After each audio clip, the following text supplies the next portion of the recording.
반갑습니다. 역사 2.0입니다. 어느덧 39번 학습지까지 거의 마무리가 다 되어 가는 것 같습니다. 자, 이번 39번 학습지에서는 타이완 그리고 북한의 정치, 경제적인 발전 모습에 대해서 함께 알아보도록 하겠습니다. 우선 첫 번째, 타이완입니다. 타이완에 대한 이야기를 하려면 우리가 36번에서 배웠던 중국의 국공내전을 조금 기억해두어야 합니다. 중일전쟁이 끝난 이후 중국 대륙에서 두 정치 세력이 맞붙었습니다. 자유주의에 속해 있던 중국 국민당, 그리고 공산주의에 속해 있던 중국 공산당. 이 두 세력의 대결을 국공내전이라고 하였고, 승리를 거두었던 쪽은 중국 공산당이었습니다. 중국 공산당은 중국 본토를 장악하고 중화인민공화국을 수립합니다. 패배한 중국 국민당은 타이완으로 그 근거지를 이동하게 되고, 이후 스스로를 중화민국이라고 부르게 됩니다. 자, 타이완으로 중국 국민당 정부가 이동하면서 타이완의 역사가 별개로 시작이 됩니다. 자, 그렇다면 타이완의 정치적인 발전 모습 하나씩 살펴보도록 하겠는데요. 타이완의 정치적인 발전 모습에 앞서서 34번에서 했던 내용을 또 기억을 해봐야 되겠습니다. 전 세계적으로 자유주의와 공산주의가 대립하던 냉전 시기, 자, 중국 국민당 정부, 타이완의 중국 국민당 정부는 자유주의의 한 축으로 자리 잡았었지요. 하지만 1970년대 대탕트 시대 긴장이 완화되기 시작합니다. 대탕트 시대에 중화인민공화국, 중국이 국제 외교에서 두각을 나타내게 되면서 상대적으로 타이완의 중국 국민당은 고립되어가는 모습을 우리가 34번에서 공부했습니다. 그래서 중국과 일본 간의 국교 수립, 중국과 미국 간의 국교 수립이 이루어지면서 타이완은 점차 국교 단절을 당하는 모습을 살펴보았지요.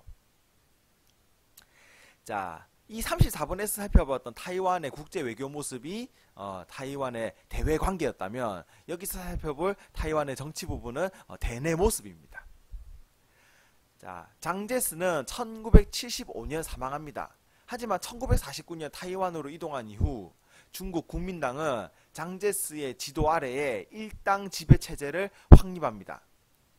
중국 국민당은 일당 지배 체제를 굳건하게 유지하기 위해서 49년부터 87년까지 타이완 섬 전체에 계엄령을 실시합니다. 이 계엄령 아래에 중국 국민당은 타이완 전체의 정치를 독점하고 언론, 출판, 집회, 결사의 자유를 제한하였지요.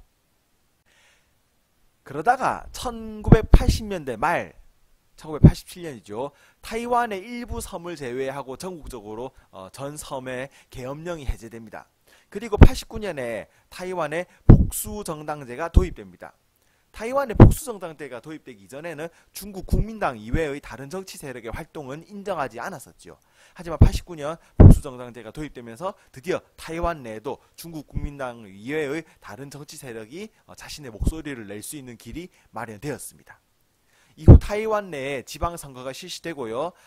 중국 국민당을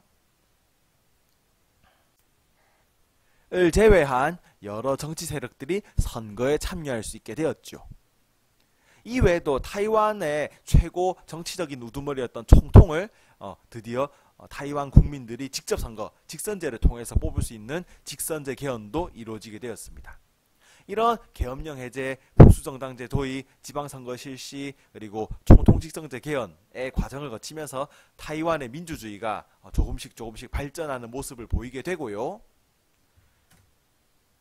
이런 민주주의의 발전 과정을 거치면서 2000년에 처음으로 중국 국민당을 제외한 다른 정당이 타이완의 총통 자리를 차지하는 정치적인 사건이 발생합니다. 민주진보당, 줄여서 민진당입니다. 민진당의 총통 후보였던 천수이벤이 총통으로 당선되면서 타이완 역사상 최초의 정권 교체가 이루어지게 됩니다. 이 이후로 중국 국민당과 민주진보당, 민진당의 양당 체제가 오늘날까지 타이완의 정치 체제로서 계속 이어져 오고 있습니다. 자, 지금까지는 타이완의 정치적인 발전 모습을 살펴보았고요. 경제적인 발전 모습은 다음과 같습니다. 타이완은 중소기업을 중심으로 하여 제조업, 무역업, 서비스업 등에 기초한 시장이 발달하여 있습니다. 2000년대 들어서는 마이너스 성장률을 기록하였으나 점차 안정적인 성장을 오늘날까지 이루고 있다라고 하면 타이완의 경제도 마무리를 지을 수 있겠습니다.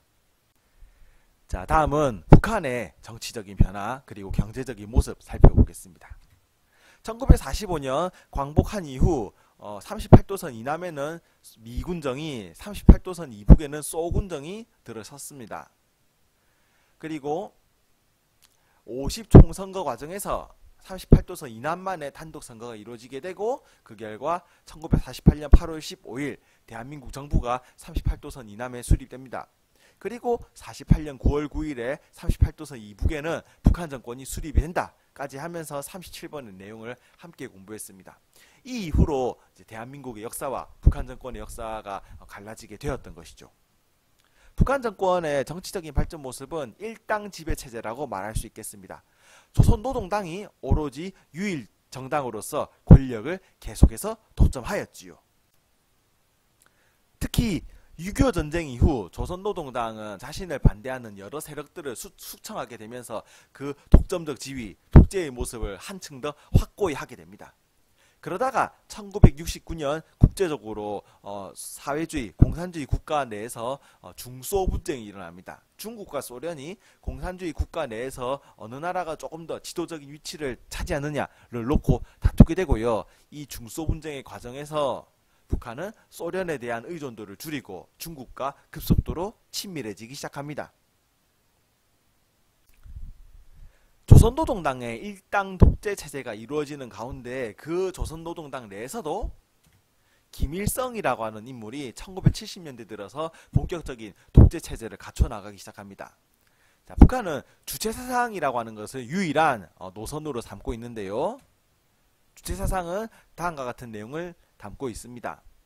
정치적으로는 자주, 경제면에서는 자립, 국방면에서는 스스로 지킨다, 자위를 중심으로 하고 있습니다. 이 정치에서의 자주, 경제에서의 자립, 국방에서의 자위를 통해서 김일성의 지배체제를 한층 강화하는 결과를 정치적으로 불러일으킨 것이 북한의 주체사상입니다. 이 주체사상에 따라서 북한은 1972년 그들만의 독자적인 헌법을 만드는데요. 이를 사회주의 헌법이라고 합니다. 이 사회주의 헌법에 따르면 북한의 최고 우두머리는 주석이라고 되어 있습니다. 사회주의 헌법에서 새롭게 만들어진 주석이라는 지위에 김일성이 앉게 되면서 또 김일성의 권력을 강화시키는 결과를 가지고 오게 되었습니다. 그리고 이 사회주의 헌법에 따라서 조선노동당이 국가 행정을 총괄하는 제도 또한 완성이 되었지요. 이후 1990년대, 2000년대 들어서 김일성에서 김정일, 김정일에서 김정은으로 이어지는 3대 권력의 세습체제가 오늘날의 북한의 정치 모습이라고 할 수가 있겠습니다. 자, 다음은 북한의 경제 모습을 살펴보도록 하겠습니다. 1950년대 북한은 사회주의에 따른 경제체제를 확립합니다. 사유재산제를 부정하고요. 협동농장에 따른 공동노동을 진행합니다. 그리고 모든 기업을 개인이 운영하는 것이 아닌 국가가 운영하도록 하는 국영기업 제도를 확립을 짓지요. 그러면서 북한은 중공업 중심의 경제체제를 발전시켜 나갑니다. 이 과정에서 북한이 추진했던 경제발전운동을 천리마운동이라고 부르는데요. 천리마운동은 다음과 같은 내용을 담고 있습니다.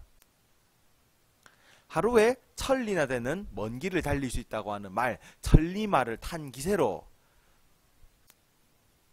사회주의 경제체제에 사회주의를 건설해가는 과정에서 생산성을 확립하자라고 주장하는 구호가 바탕이 된 것이 북한의 천리마운동이라고 할 수 있겠습니다. 이 천리마운동은 1950년대 후반부터 60년대 초반까지 북한의 사회주의 체제를 완성하는 과정에서 외치었던 가장 강력한 구호로서 자리매김합니다. 하지만 1970년대 들면서 북한의 경제는 급격한 침체 현상을 보입니다. 그 첫 번째 이유는 북한의 경제체제가 가지고 있던 모순에서부터 시작되었습니다. 공산주의의 문제점은 공동생산, 공동노동, 공동분배의 과정에서 비효율성이 증대한다는 것이었습니다. 이 비효율성은 북한의 경제성장에 있어서 오히려 방해 요소로 작용하였습니다. 거기에 더하여 북한의 중공업 우선 정책은 상대적으로 부실한 경공업과 맞물려서 북한의 경제에 있어서 불균형 현상을 심화시켰습니다. 1969년부터 진행되었던 중소 분쟁의 과정에서 북한은 소련 대신 중국과 가깝게 지내는 외교 정책을 펼치기 시작합니다. 이 중소 분쟁의 과정에서 북한의 외교 태도의 변화는 소련이 북한에 대하여 경제 원조를 중단하는 결과를 불러일으키게 되고요. 이 또한 북한의 경제에 큰 부담으로 작용합니다. 하지만 이런 여러가지 악조건 속에서 북한의 군사비 지출은 계속해서 늘어나게 되고 이 또한 북한의 경제 침체를 불러일으키게 됩니다. 이를 극복하기 위해서 1984년 북한은 외국 자본의 북한 투자를 허용하는 하병법이라고 하는 법을 제정하기도 합니다. 하지만 이 또한 큰 성과를 거두지는 못하게 되지요. 1990년대까지도 북한의 무리한 중공업 우선 정책은 계속됩니다. 거기에 더해서 북한의 경제를 더욱더 악화시키는 상황이 발생하는데요. 바로 전 세계적으로 1990년대 초에 사회주의가 몰락하기 시작하였다는 사실입니다. 그래도 1960년대, 70년대, 80년대 여러 사회주의 국가들이 존재했을 때는 사회주의 국가들 간의 경제 교류를 하면서 혹은 서로 도우면서 경제적인 어려움을 극복해 왔습니다. 하지만 1990년대 초 동유럽에 특히 위치하고 있는 여러 사회주의 국가들이 몰락하면서 북한이 국제적으로 고립되는 현상이 발생합니다. 이 또한 북한의 경제 성장에 있어서 악영향을 미치게 되고 1990년대 북한은 마이너스 성장을 기록하게 됩니다.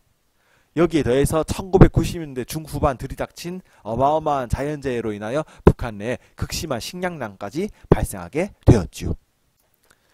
2000년대 들면서 북한은 금강산 관광, 개성공단 개발 등의 남북 교류를 통해서 이러한 경제적 어려움을 이겨내기 위한 노력을 진행하고 있지만 현재까지 그 성과는 아직 부족하다고 할 수 있는 상황이 되겠습니다. 자, 이번 영상에서는 타이완 그리고 북한의 정치, 경제적인 발전 모습에 대해서 함께 알아보았습니다.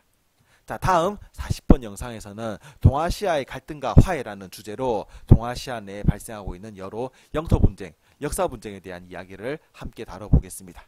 자, 그리고 이 영토 분쟁 그리고 역사 분쟁을 어떻게 극복하는지에 대한 내용도 함께 고민해 보도록 하지요.